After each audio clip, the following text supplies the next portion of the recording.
It was a quiet Sunday afternoon in downtown Atlanta. The streets hummed with the usual rhythm: cars, chatter, and the distant sound of church bells. Marcus Thompson, a tall black man in his late 30s, stepped out of a cafe holding a coffee and a book titled How to Heal a Divided World. He smiled politely at the barista and headed toward his car parked just around the corner. He had just finished visiting the youth center he funded, something he did every Sunday. The kids there adored him. He wasn't just a mentor, he was a father figure. But today, before he could even unlock his car, 2 police cruisers screeched to a halt beside him.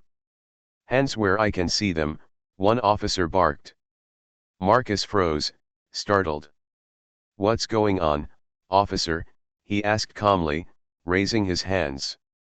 "You match the description of a suspect. Step away from the vehicle." A crowd began to form, phones recording. Marcus, still composed, tried to explain, "I just left the Hope Youth Center. I think there's been some mistake." But the officer wasn't listening.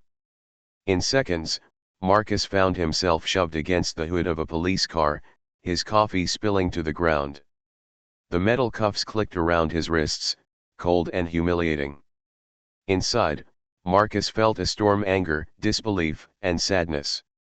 He'd done everything right his whole life, always respectful, always careful. Yet here he was, treated like a criminal for simply existing in his own skin. As he was led away, one young boy from the center, Malik, ran up shouting, "Let him go. That's Mr. Marcus. He's the one who helps us." But the police ignored the boy. Marcus sat in the back of the car, staring at his reflection in the plexiglass divider, whispering, "Stay calm, this will make sense soon." He didn't know that what would come next would shock everyone, including the police themselves. At the precinct, Marcus was booked, fingerprinted, and photographed. He didn't resist or raise his voice, he just kept asking one question. "May I know what I'm being accused of?" The officer replied flatly, "Armed robbery. A man matching your description fled a convenience store 10 minutes ago." Marcus's heart sank. "Officer, I was 3 miles away speaking to kids. There's no way."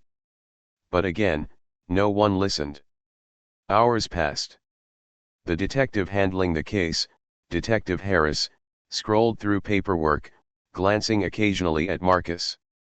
Something about the man's calm demeanor unsettled him. Most suspects were defensive or panicked. Marcus just sat quietly, praying under his breath. Finally, Harris decided to check the store's security footage himself. He played it on loop. The suspect was black, tall, and wore a hoodie. But then, something clicked: the suspect had a scar on his neck. Marcus didn't. Before Harris could react, a fellow officer entered with a box. "Found his wallet in the car.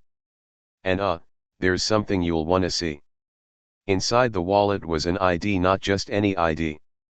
It read, "Marcus J. Thompson, founder, Thompson Foundation for Youth and Justice." Detective Harris froze. He'd seen that name before on billboards, in charity events, even in the mayor's office. Marcus Thompson wasn't just any man, he was one of the city's most respected community leaders, known for funding programs that helped at-risk teens and ex-convicts. The realization hit hard. They had just arrested the man who dedicated his life to preventing the very kind of injustice he was now suffering. Detective Harris hurried back to the holding cell, his voice softer now. "Mr. Thompson, I owe you an apology." Marcus looked up, eyes tired but steady. "Did you finally see the video?" "Yes, sir." "You're not the man. We made a terrible mistake." Word spread fast.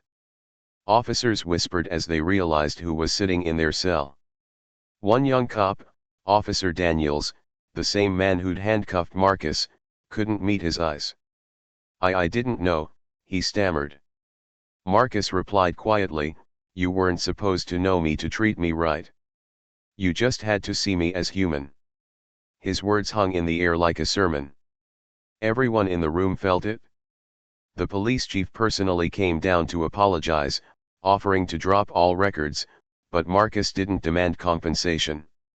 He simply said, "I don't want an apology. I want change. I want the next man who looks like me to be given the same benefit of the doubt." A week later, news outlets covered the story. Community leader wrongfully arrested turns pain into purpose. Instead of suing, Marcus launched a new program, Project CME. It partnered police officers with at-risk youth for mentorship and community projects. The same officers who had arrested him now volunteered alongside him. Detective Harris and Officer Daniels became some of his biggest allies. Together, they organized a citywide cleanup, youth workshops, and police community dialogues. For the first time, both sides began to see each other beyond the stereotypes. Months later, Malik, the little boy who shouted for Marcus that day, stood on stage beside him at an award ceremony. When the mayor presented Marcus with a plaque reading "For turning injustice into hope," Marcus smiled and said, "I was arrested without cause, but I was released with a mission to remind the world that one act of humility can heal more than punishment ever will." The audience rose to their feet. Even the officers in uniform had tears in their eyes.